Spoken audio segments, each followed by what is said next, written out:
अस्सलामुअलैकुम।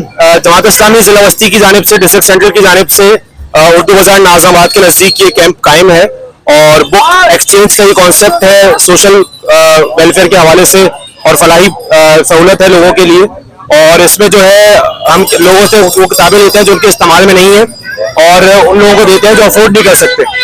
तो ये बेसिकली खिदमत है, सहूलत है उन लोगों के लिए जो ओ लेवल्स की, ए लेवल्स की या मैट्रिक की किताबें अफोर्ड नहीं कर पाते हो। यहाँ से आके बाज़ औक़ात अच्छी कंडीशन में या मुनासिब कंडीशन में जो किताबें होती हैं हम उनको दे देते हैं।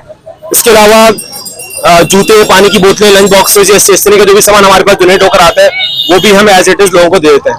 तो आवाम की सहूलत का एक जरिया है और जमात इस्लामी जो है साल के 12 महीने इस तरह के मुख्तलिफ प्लेटफॉर्म मुहैया करती है आवाम के लिए जहाँ पे उनकी खिदमत हो सके। जज़ाकल्लाह।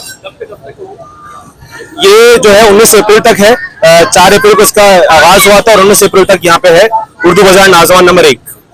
ठीक है।